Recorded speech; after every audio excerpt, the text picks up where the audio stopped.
Luís Coelho e estou aqui com um sentimento de muita honra e prazer por poder apresentar o professor David Paulo Ramalheira Catela, e um professor aqui da casa, que todos conhecem provavelmente melhor que eu, mas faço questão de salientar alguns dos pontos que consegui encontrar na internet e espero que sejam fidedignos, porque os sites não estavam indexados e não tinham fatores de impacto.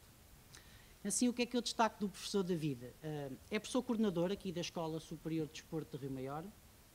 A sua formação académica passa pela licenciatura em Educação Física no ISEF, portanto na antiga FMH. Também nesta instituição FMH concluiu o seu mestrado em Desenvolvimento da Criança, na especialidade de Desenvolvimento Motor.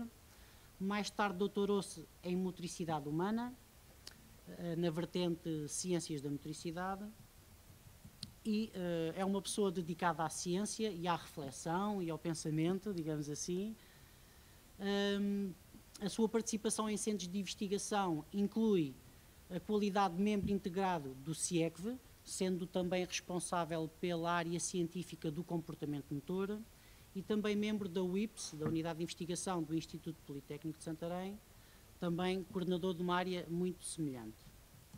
Em termos de publicações, preenche bastante as páginas das revistas científicas, tem mais de 40 capítulos de livros publicados, tem 2 livros totais publicados também, tem participado em muitos eventos científicos desta natureza e de outras semelhantes, tem uma vasta experiência de orientação de trabalhos de investigação, quer sejam conferentes de grau académico ou não, mas destaco mestrados e doutoramento também, um dos quais de uma conhecida minha colega de trabalho. É uma pessoa que inevitavelmente é forçada, mas creio que também o gosto o acompanha, a colaborar com outras pessoas, outros profissionais da área, com quem depois em coautoria acaba por ter sucesso nos seus trabalhos de investigação.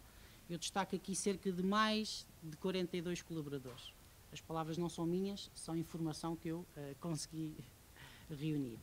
Assim, apresento o professor David Catela, que nos vai honrar com as suas palavras de sapiência. E muito obrigado. Vou-me ausentar.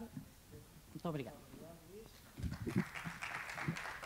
Estas palmas são para ti, seguramente. Boa tarde. Espero que tenham o sangue no cérebro e não no estômago. É difícil. Agradecer a vossa presença, primeiro, e a vossa atenção. Agradecer, em particular, à professora Marília e ao professor Pedro Sequeira, que me empurraram para aqui, dizer, não, mas tens que ir e vais, e não sei, pronto. E, portanto, espero corresponder às vossas expectativas. Bom, a minha área, como o Luís disse, de conhecimento é o comportamento motor. Eu vou ler um bocadinho e não vou ler um bocadinho, porque se eu não tenho uma âncora, disperso-me. Portanto, o Marco já mudou de sítio, está ali, já está mais central, ele sabe que eu me disperso muito. Portanto, vocês não estranhem eu ler um bocado de vez em quando, para poder dar alguma estrutura à apresentação. Dizia eu que a minha área é o comportamento motor, que por natureza se preocupa com as questões do espaço e do tempo e da estabilidade e da instabilidade nesse processo. Do binómio estabilidade-instabilidade vou-vos falar hoje, a partir de 2 fenómenos que nós temos estudado na área dos sistemas dinâmicos, que é a sincronização e a auto-organização. Também escolhi este tema para tentar dar alguma transversalidade à informação que vos vou transmitir, e também vou dar exemplos ilustrativos, também algo transversais, embora com muita frequência baseando-me na motricidade, naturalmente. A comunicação está estruturada com base na teoria dos sistemas dinâmicos e tem essencialmente 3 módulos. O primeiro módulo é mais conceptual, eu vou-vos falar de algumas proposições da teoria dos sistemas dinâmicos e depois vou-vos falar do conceito de sincronização e de auto-organização dos sistemas dinâmicos e aí de uma forma mais reflexiva e ilustrativa. Bom, vou-vos falar então das proposições. Não é? A minha primeira proposição, a minha primeira linha de orientação é que a ação tem primazia sobre a reflexão. Okay? O nosso filósofo e escritor, Gonçalo Lemos Tavares, diz esta frase, um dos livros que publicou, que essa reflexão, por definição, não são sincronizáveis. Achei interessante porque eu vou-vos falar muito de sincronização e, de facto, esse é um problema que nós vivemos na sociedade atual. E, de facto, nós vivemos este problema na sociedade atual. Eu vou tentar ilustrar e sensibilizar-vos para situações em que os sistemas procuram soluções quando a reflexão não os consegue resolver, okay? Ou não é necessária para os resolver. Tá? E a nossa preocupação também é porque na nossa cultura a educação centra-se muito na reflexão, por isso é que nós passamos o tempo sentados. Né? E provavelmente é por isso que depois, quando nos somos confrontados com um contexto onde a transformação é cada vez mais rápida, temos dificuldade em agir. Bom, a minha segunda proposição é relativamente à questão da definição de um sistema. Um sistema é constituído por subsistemas que interagem entre si e, a partir dessa interação, acontece uma capacidade de se transformar. Isso para nós é que é um sistema, e se ele se transformar no tema, é um sistema dinâmico, como nós vamos ver. Isto significa que nós podemos admitir que um sistema, se as suas subunidades interagem entre si e estão articuladas entre si, significa que provavelmente nós podemos observar que um sistema se transforma sem necessidade de um programa a priori. Ou seja, não é preciso haver uma programação anterior para que o sistema funcione. Tá? Muito bem. Terceira proposição diz respeito à dinâmica do sistema. Okay? O sistema é dinâmico, se transforma no tempo e no espaço. É isso que dá a característica dinâmica ao sistema. Isto significa que nós podemos ter sistemas sem neurónios que são dinâmicos. Okay? Podemos ter sistemas com poucos neurónios que são dinâmicos. E podemos ter sistemas com muitos neurónios que são dinâmicos. E eu vou tentar ilustrar-vos exatamente isso. Não é preciso ser-se um ser vivo, não é preciso ter muitos neurónios para ser um sistema dinâmico, para sofrermos transformações no tempo. Okay? E o que nos interessa quando, na teoria dos sistemas dinâmicos, estudamos os sistemas, não é a sua estabilidade, é a sua instabilidade. Ou seja, o que é que leva um sistema a passar de um estado para o outro. Tá? E dentro disso, o que nos interessa é o processo, não é o produto. Por exemplo, em termos educacionais, o que nos interessa mais é o que é que acontece quando uma criança evolui de um estadio para o outro, do que avaliar o estadio inicial e o estadio final. Okay? O que nos interessa é isso. E um sistema só se pode transformar se tiver instabilidade. E, portanto, nós assumimos, a priori, que a instabilidade é o mais importante num sistema, não é a estabilidade. A estabilidade só serve para o sistema se ancorar em algo para poder continuar a evoluir. Okay? E, portanto, o que nós estudamos é quais são os sinais, os sintomas que nós encontramos num sistema quando ele está instável. Não é quando ele está estável. É exatamente o contrário do que se costuma fazer. Muito bem.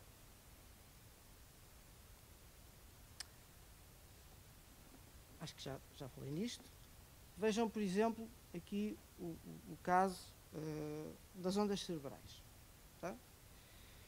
Porquê é que eu vos estou a falar disto? Porque os sistemas, neste processo de transformação e de alteração, eventualmente de evolução, de complexificação, têm tendência para se sentir atraídos para determinados estados. São esses estados que lhes permitem ter uma certa consistência. Okay? Este é o exemplo das ondas cerebrais. Okay? Temos vários tipos de ondas cerebrais. Eles estão associados a várias formas de funcionamento do cérebro, de vários estados de vigilância. Neste caso, alfa, beta e delta são 3. Há mais, há pelo menos 5. E, curiosamente, o que eu me interessava era que vocês estivessem no beta. Okay? Estivessem no beta. um emaranhado, não é? Um novelo muito confuso. Na realidade, o beta, é o estado em que eu espero que vocês estejam neste momento, porque é o da maior atividade cerebral. Isso não significa que nós precisamos de estar despertos. Às vezes tenho alunos que adormecem nas minhas aulas, não fico preocupado com isso, porque eu sei que eles estão a ouvir. Não é? E quando vejo os olhos deles a movimentarem-se por baixo das pálpebras enquanto estão adormecidos, é bom sinal.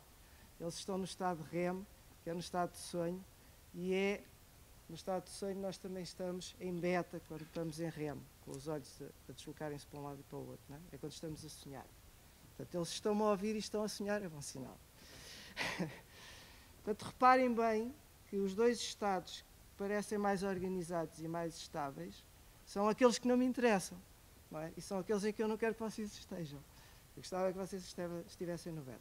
Esta representação que está aqui por baixo é um tipo de representação que nós fazemos na perspectiva dos sistemas dinâmicos para conseguirmos ilustrar aquilo que, como é que nós vemos o comportamento do sistema.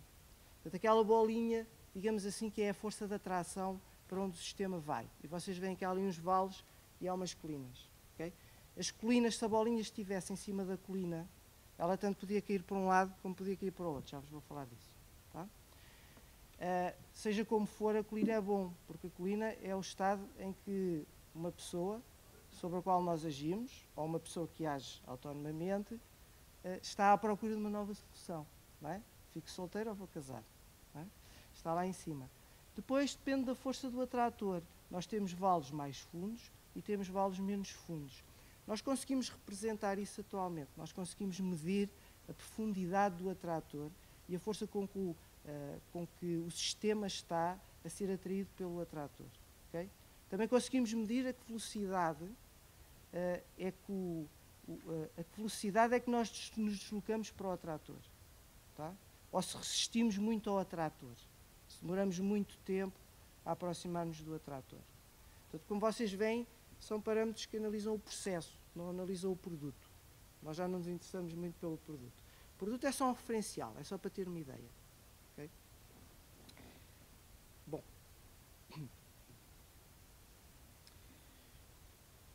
A quinta proposição tem a ver com o problema das questões iniciais. Eu há bocado falei-vos dos cumos, não é? E se a bolinha estivesse no cume. E que tanto ela pode pender para um atrator como pode pender para outro atrator. Está bem? Por isso é que nós fazemos despedidas de solteiros e coisas assim. É para ter a certeza se realmente é aquele atrator ou não. No entanto, as condições iniciais podem ser idênticas e o resultado final pode ser diferente. Ou seja, isto é uma grande machadada para o nosso poder, digamos assim, como educadores e educadoras, que é, nós podemos criar as mesmas condições iniciais para duas ou mais pessoas e elas responderem de maneira diferente a essas condições iniciais. Okay? Isto significa que o nosso poder não é assim tão grande. Mas também significa que é muito provável que haja uma tal interação entre as condições do envolvimento e as minhas características pessoais que o que provavelmente emerge é uma combinação das duas coisas e não só das condições iniciais. Ok? Vocês vejam, por exemplo, este estudo é um estudo clássico. É um estudo da física. Isto está provado cientificamente, eu não preciso de me justificar. E é um estudo já bastante antigo. Este estudo já vem dos anos 50. É uma tina com um líquido. Okay? Uma tina com um líquido que é composto por partículas, por átomos. E por baixo vocês veem é calor. Portanto, são chamas. E o que é que nós fazemos? Nós vamos aumentando a temperatura das chamas e vemos o que é que acontece ao líquido que está dentro da tina. Isto é um pouco como nós estarmos numa sala de aula e estamos a transmitir informação a quem está a aprender connosco e o que nós esperamos é que essa informação perturbe o sistema da pessoa que nos está a ouvir. Okay? Se nós não atingirmos um valor crítico, se os nossos preliminares não forem de qualidade, nós não conseguimos que a pessoa atinja o clímax, ok? Portanto, ela não fica suficientemente perturbada para atingir o clímax. Aqui é a mesma coisa. Eles foram aumentando a temperatura e foram vendo como é que o sistema se comportava à medida que aumentávamos a temperatura. E nós sabemos que existe um valor crítico que provoca alterações, ok? E aqui aconteceu, nós induzimos calor neste líquido e o líquido começa a reorganizar-se. Começam a surgir fluxos e começam a surgir movimentos organizados dos líquidos. Vocês reparem nas setas, porque para mim as setas é o mais importante. Porque nós podemos reduzir novamente a temperatura, podemos deixar arrefecer o líquido e podemos começar a aumentar novamente a temperatura. E o que é que acontece? Embora as condições iniciais sejam iguais, vocês podem observar que o sentido das setas, que é o fluxo dos líquidos, não é? As correntes que se criam, não é igual à situação anterior. Portanto, este sistema não tem neurónios, ok? Este conjunto de partículas deste líquido, que estão dentro da tina, não tem neurónios absolutamente nenhuns, mas tem a capacidade de se organizar autonomamente em função de um fator, um parâmetro externo, e de se organizar de modos diferentes, em circunstâncias diferentes, perante o mesmo constrangimento externo. Ok? Isto significa que o que nós chamamos o parâmetro de controle, que neste caso é a temperatura, é o calor que nós induzimos no líquido, consegue determinar a alteração do comportamento do sistema, mas não consegue prescrever em que sentido é que esse sistema se altera. Okay? Isso significa que o sistema tem uma capacidade de organização que não depende completamente da influência exterior. Ele tem mecanismos próprios intrínsecos, que é da interação dos elementos que compõem esse sistema e que consegue, a partir daí, auto-organizar-se. Okay? Bom, é por isso que a teoria dos sistemas dinâmicos diz que, inversamente, as estruturas tradicionais e a teorias tradicionais em que se prevê um sistema superior de controle, de gestão de regulação dos sistemas abaixo, admite que esse sistema de regulação superior não é necessário porque cada sistema tem a capacidade de auto-organizar-se.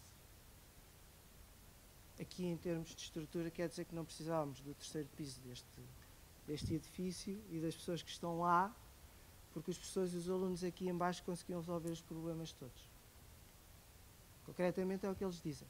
Isto também significa que provavelmente nós não precisamos tanto de uma memória que nos diga como é que devemos funcionar ou como é que podemos funcionar, porque o sistema tem a capacidade de se auto-organizar.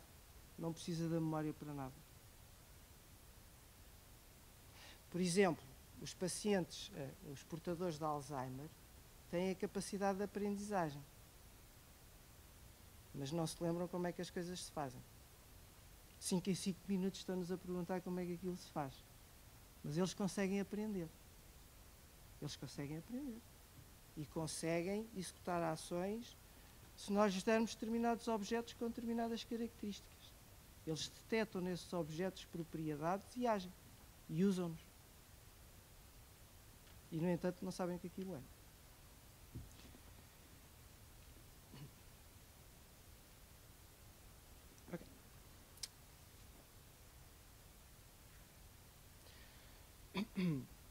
Uma das possibilidades porque os sistemas conseguem funcionar autonomamente é porque os elementos que compõem esse sistema se conseguem sincronizar entre si. Se eles se conseguirem sincronizar entre si, se eles conseguirem estabelecer algum modo de ligação, que não tem que ser físico, eles conseguem funcionar articulados. Isto é tão simplesmente quando nós vemos uma orquestra em que não está presente o maestro, porque o maestro também toca, ou vemos um jogo de futebol em que o treinador não diz nada para dentro do campo porque os jogadores organizam-se de forma muito fluida e muito coordenada. Okay? O sistema em si possui a capacidade de funcionar, porque as partes desse sistema estão em sincronia umas com as outras, estão sintonizadas umas com as outras.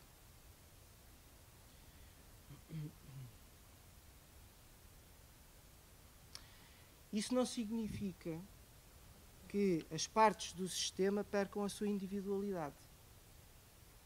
Okay?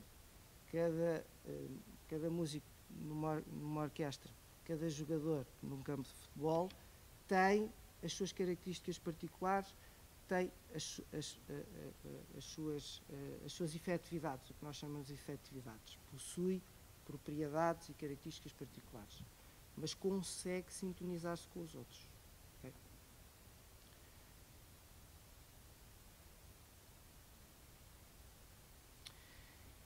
Esta capacidade que nós temos de nos sincronizarmos uns com os outros pode ser transitória. Pode ser transitória. Por exemplo, quando vamos à missa. Quando nós vamos à missa, e há uma série de rituais em que celebramos juntos, não é? Cantamos juntos, ou rezamos juntos, ou dizemos determinadas frases juntos. Nesses momentos nós estamos sincronizados uns com os outros. Tal como nas aulas, embora em contextos diferentes e com objetivos diferentes, tal como nas aulas de grupo no ginásio. Fazemos os passos todos ao mesmo tempo. Quando nós estamos nesse contexto, nós estamos, de certo modo, naquele momento, estamos ligados uns aos outros. Okay? Quando saímos cá para fora, deixamos de estar ligados. É transitório. Portanto, nós também temos essa capacidade, em termos de autonomia da organização, de só transitoriamente estarmos sintonizados e formarmos um sistema durante um período de tempo só. E podemos lá voltar e voltar a ficar sintonizados. Okay?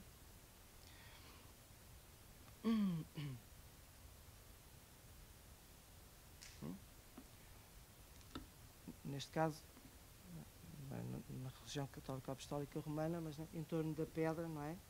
Todo muçulmano deve visitar uma vez Meca e deve andar à volta da Caixa Negra, e tantos mais. Aquela mole de gente, morrem uns pelo caminho, mas é verdade. Aquela mole de gente, não é? Vocês vejam, eles estão todos quase sincronizados uns com os outros. Pois é que morrem alguns de vez em quando que são pisados, mas aquilo funciona, não é? Vocês estão a ver aqui, estas linhas são pessoas a circular à volta da pedra, não é? Da pedra sagrada. Muito bem. Agora vou falar-vos de um senhor que já nasceu há muito tempo, que é o Sr. Huygens. O Sr. Huygens foi o primeiro que estudou sincronização, de uma forma científica. O Huygens inventou o pêndulo dos relógios. Okay? Ele inventou o pêndulo dos relógios. E há dados concretos, que estão no museu, que provam que foi ele que inventou o pêndulo dos relógios. E como inventou o pêndulo dos relógios e estudava os pêndulos dos relógios, ele tinha no quarto dele 2 relógios pendurados na parede à frente da cama dele. Não é? Isto é paixão completa. E houve uma vez, que isto está registado, portanto é o registro dele, é um registro endótico dele, ele estava deitado a olhar para os relógios e o problema dos relógios na altura é, como não tinham pêndulos, eles tinham diferenças por vezes de 4, 6 horas. Portanto, eles tinham um problema. O problema dos relógios era, eles não se sincronizavam uns com os outros. E o pêndulo veio resolver em parte esse problema. E ele teve que estudar a solução. E, portanto, inicialmente ele não tinha soluções imediatas para os relógios terem uma sincronia total. Mesmo assim conseguiu reduzir o desfazamento dos relógios para 5 minutos, que não é nada mau. Mas enquanto ele estudava isto, ele tinha 2 relógios, como eu vos disse, pendurados no quarto. À frente da cama dele, ele estava deitado a olhar para os relógios. E os pêndulos não estavam sincronizados. Portanto, aquilo eram objetos artesanais. Este desenho é dele. Okay? Este já foi um estudo posterior que ele fez. Porquê? Porque ele observou que, passado 1 hora ou 2, os pêndulos dos dois relógios, entravam em sincronia. Balançavam para o mesmo lado. Ou então, balançavam para o lado oposto, portanto, afastavam-se e aproximavam-se, mas em sincronia um com o outro. Ele ficou muito admirado com aquilo. Como é que dois objetos que não têm neurónios, que não se conhecem um ao outro, que não sabem a sua função cultural, que não sabem que se devem sincronizar uns com os outros, se sincronizam? E começou a fazer experiências deste tipo. A pendurar 2 relógios com pêndulo, ligados por uma tábua, nas costas de 2 cadeiras, para ver o que é que acontecia. E era sistemático. O que ele observava era que os pêndulos dos relógios entravam em sincronia. Até há estudos sobre freiras em clausura que dizem que os ciclos menstruais das freiras em clausura entram em sincronia. Okay? Bom, este é um exemplo que nós usamos na nossa área. Nós aqui ainda não na escola, portanto temos dinheiro para comprar metrónomos. Vou-vos mostrar aqui um exemplo de um colega estrangeiro. Vocês encontram isto na net, ainda mais complexo. Portanto, isto são metrónomos. Os metrónomos são os instrumentos para determinar o ritmo. Onde é que está a colega da música? Se eu disser as geneiras, peço desculpa. Okay? Eles podem se regular, podemos estabelecer diferentes ritmos e, portanto, o pêndulozinho do metrónomo que faz um sonzinho, tac, tac, tac, tac, pode ser mais rápido ou mais lento. Eu não passo mais disto para não dizer muitas asneiras. Vou tentar pôr aqui um bocadinho de som também para animar a festa, que vocês estão muito passivos. E ele vai pôr os pêndulos do metrónomo, que é um pêndulo invertido, é ao contrário do relógio, portanto, é assim, vocês vão vê-los. Vai pô-los a funcionar a períodos diferentes. Portanto, eles não estão sincronizados. Primeiro vai pôr, como está, em cima da mesa e depois vai colocar em cima daquelas 2 latas. Está bem? Com uma tábua. É parecido com o estudo do Wiggins.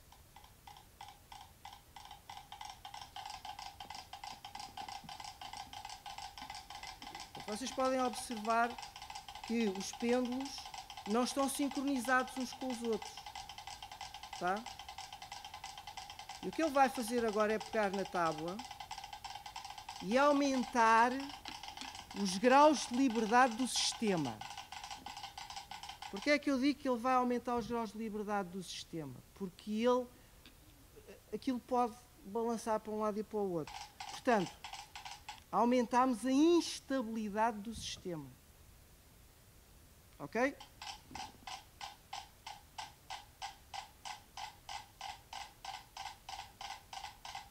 Jogadores de futebol, músicos numa orquestra, pessoas numa procissão, o que vocês quiserem. É isto. Sincronização.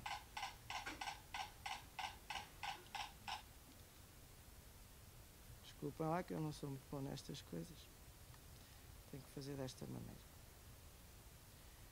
Bom. 0 neurônios.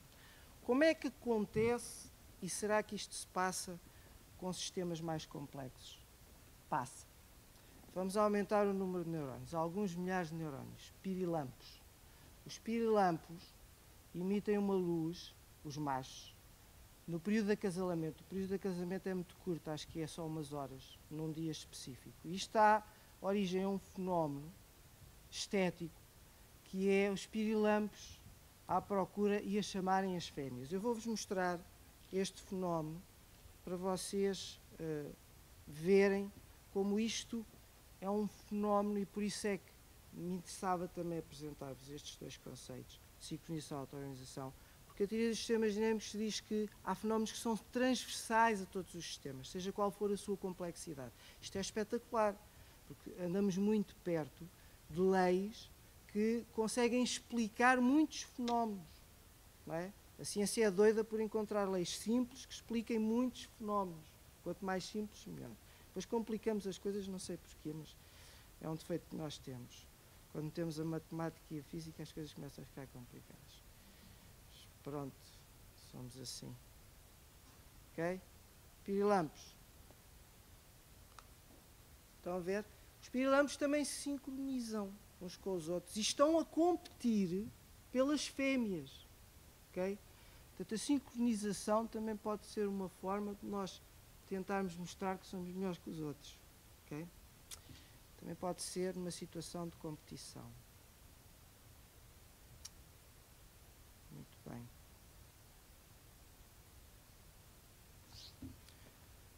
Tudo tão calado. Estão estáveis demais.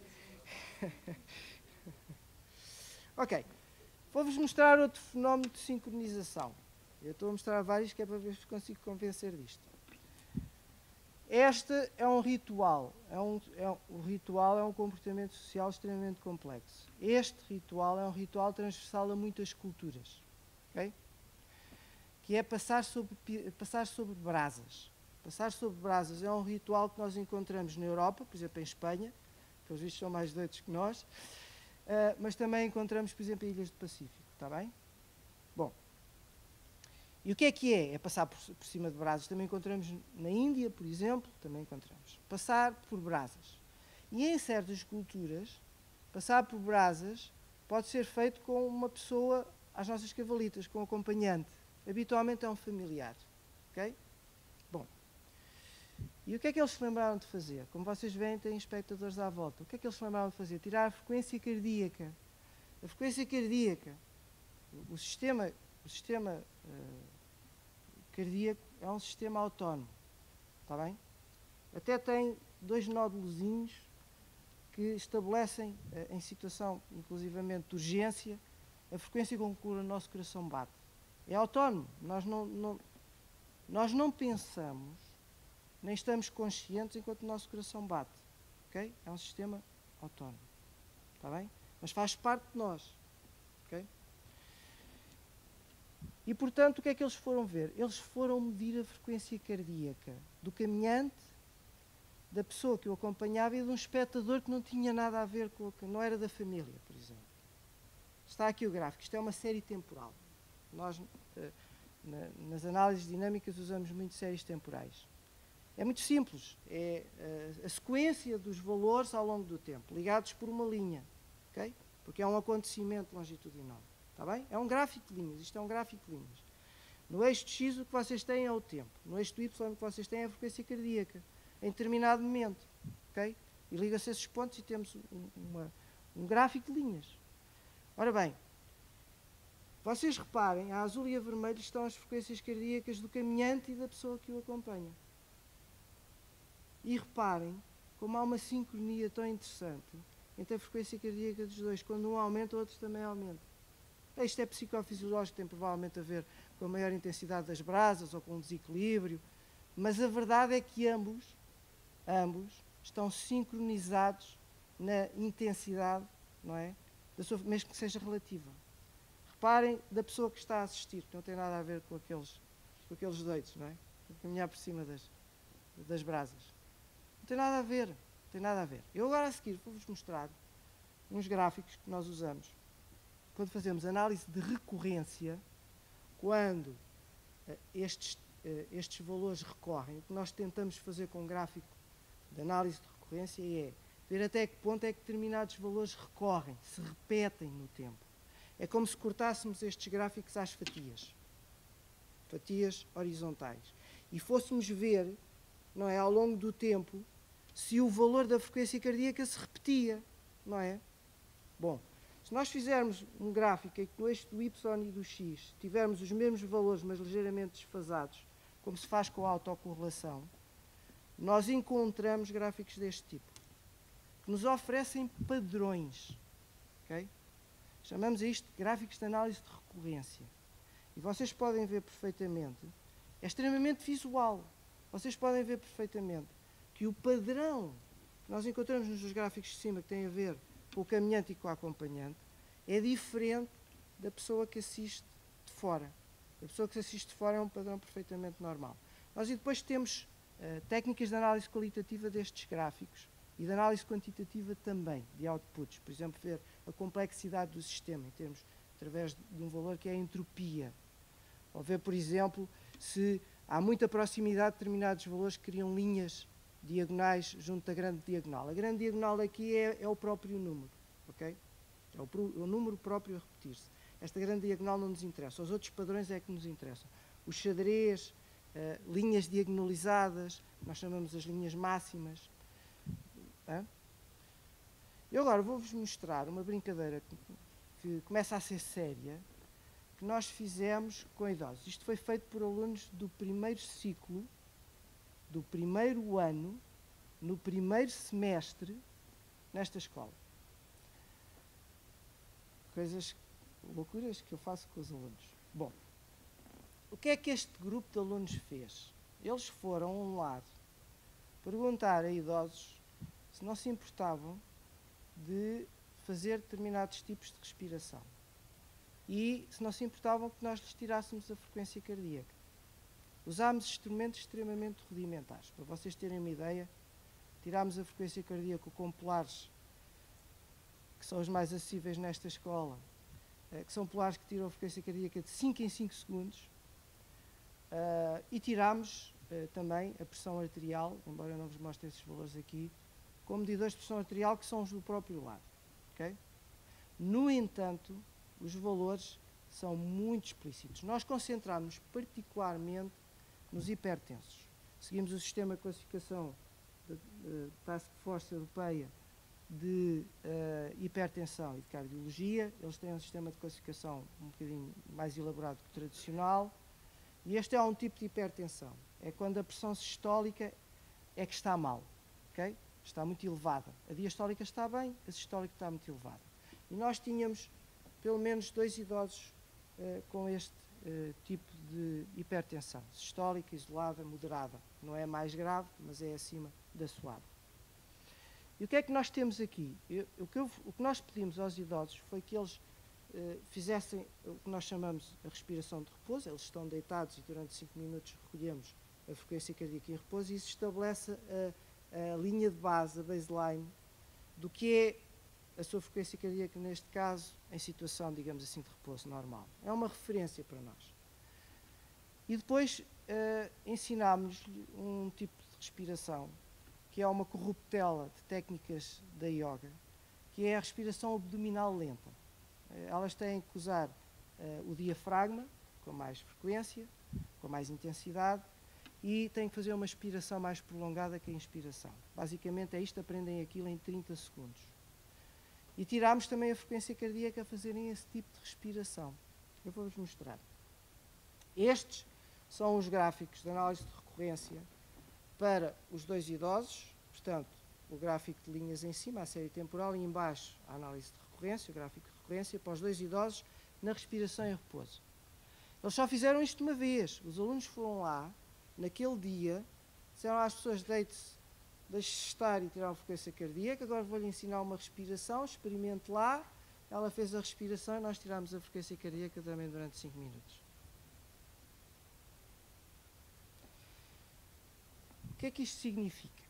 Isto significa que a respiração pode prescrever uma alteração do comportamento do coração.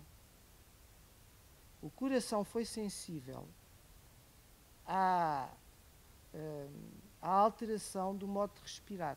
Este modo de respirar é um modo que põe o coração a funcionar melhor, de forma mais saudável. O próximo passo que nós vamos dar é tirar a variabilidade da frequência cardíaca. A variabilidade da frequência cardíaca é um parâmetro usado em medicina e sabe-se que tem uma relação inversa com o estado de saúde da pessoa. Pessoas com um estado de saúde pior têm uma variabilidade mais pequena. Pessoas com um estado de saúde melhor têm uma variabilidade maior. Okay? Ter maior variabilidade de frequência cardíaca é melhor. Vocês lembram-se dos metrónomos em cima da plataforma? Nós aumentamos a instabilidade do sistema, porque aquilo podia deslocar-se. O que nós fazemos ao coração é aumentar as possibilidades do coração, variar o intervalo de tempo entre 2 batimentos. E isso é melhor para o coração, se estiver sincronizado com a respiração. Muito bem. Condições iniciais. Se nós fizermos isto com idosos que não têm problemas de pressão arterial, pressão sanguínea, não têm. Têm uma pressão sanguínea melhor que a minha. Nós tínhamos 4 idosos que tinham 12 ou 13, 12, 8, 12, 7. A respiração abdominal neles não fez alteração nenhuma. Nós não vimos esta alteração nos gráficos. São iguais. Os gráficos são praticamente iguais. Eles não precisam. Condições iniciais iguais, resultados diferentes. Bom, tenho que me despachar. 3 minutos. A sincronização pode ser não intencional. Quando estamos numa missa, quando estamos num concerto, quando batemos palmas, a sincronização pode ser não intencional.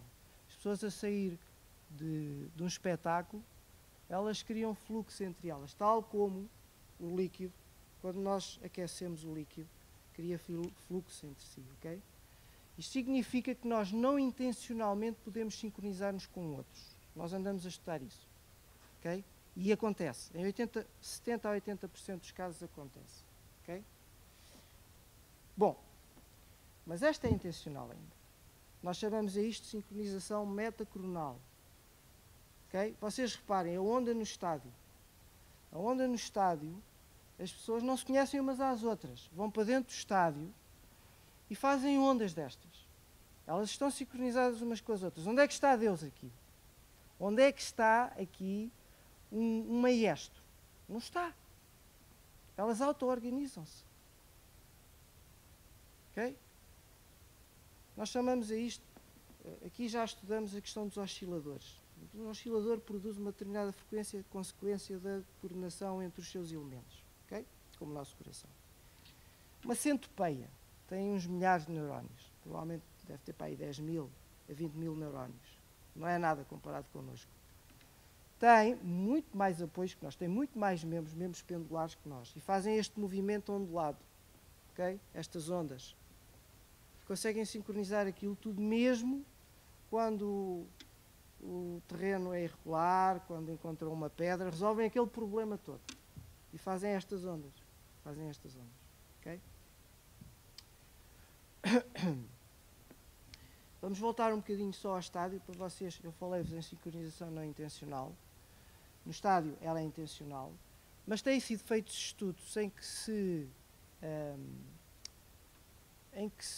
se observa, põem-se as pessoas a cooperarem umas com as outras, a fazerem jogos de cooperação. E depois, antes e depois, fazem-se questionários sobre altruísmo e outras qualidades positivas dos humanos.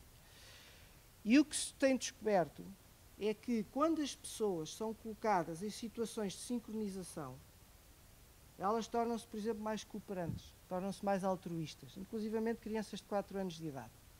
Este estudo foi feito, está publicado, podem consultá-lo. Viram as relações entre crianças numa sala de um jardim de infância. Depois, organizaram sessões todos os dias, com a educadora, com o educador, de umas canções a bater numas caixinhas de som, a cantarem umas lenga-lengas, neste caso era as ranzinhas, no charco, não sei quantos mais. E avaliavam, no final disso, avaliavam a interação entre as crianças. E a cooperação entre as crianças e a inter-relação entre as crianças aumentou depois de um período de realização deste tipo de atividades. Ok? Se calhar não precisamos do padre, nós precisamos é mesmo de rezar. Não é? Se calhar não precisamos, nós precisamos mesmo é de estar todos juntos, de partilhar alguma coisa. Ok? Bom, e eu tinha-vos falado no início primazia do movimento. Ok? Eu não preciso de falar disto, isto é a antropologia que nos diz estas coisas. O conceito de conexão e de rapport que os antropólogos falam, destas situações sociais que eu vos estou a falar, eu estou-vos a exemplificar aqui com uma situação tão simples como o jogo infantil. Sincronização, mas esta sincronização tem alguma coisa mais. Quando as pessoas estão a fazer estas coisas, as pessoas estabelecem elos de ligação entre si. E estamos só na ação motora. Primazia da ação. Há situações em que nós estamos à beira de quebrar a simetria. Ok? Eu vou passar este gráfico porque vos quero mostrar uma coisa só para vos distrair um bocadinho. Ok? Porque o Luís já me está a mandar embora. Este é um jogo tradicional português. Primazia à ação. O objetivo é alcançar um objeto que está à nossa frente. Eu vou ilustrar isto com uma situação atual, política, recente, que foi antes das eleições para a Assembleia da República. Okay? Eles estão, de facto, sincronizados uns com os outros, mas cada um puxa para o seu lado. Isto foi o período pré-eleitoral. Okay? É uma sincronia da oposição. Resultado de 0. No entanto, e isto é o que acontece neste jogo tradicional, se alguns dos jogadores decidirem mudar de estatuto, e chamamos a isso, na nossa área, o feito paradoxal, ou seja, deixarmos de ser adversários para sermos cooperantes, mesmo que temporariamente, nós conseguimos criar uma sinergia diferente, porque estamos em sintonia uns com os outros. Estamos sintonizados. Mesmo que essa sintonia não seja total, okay? Seja só parcial. Sintonias parciais também funcionam. Ok. Eu acho que eu não vou dizer mais nada, porque já acabou o meu tempo, não foi? Só quero mostrar-vos como é que sistemas tão complexos como um cardume de peixe, não é? Ou as aves no céu, têm a capacidade de auto-organização. E esta capacidade de auto-organização é muito vantajosa. Porquê? Porque o sistema descobriu a forma, por si, de se adaptar aos constrangimentos do envolvimento. Isso é o mesmo que nós queremos como treinadores numa equipa, que consiga adaptar-se aos constrangimentos da equipa adversária. Não é? É isso que nós queremos quando temos hipertensos que precisamos de baixar a pressão arterial, não é? Sistólica a esses hipertensos. É isso que acontece quando nós queremos que a orquestra, os elementos da orquestra funcionem em sincronia uns com os outros. É a capacidade de auto-organização. É nós estarmos lá só para dar um apoio suplementar. Portanto, o nosso papel é promover a auto-organização. Ok, vou parar. Obrigado pela vossa atenção.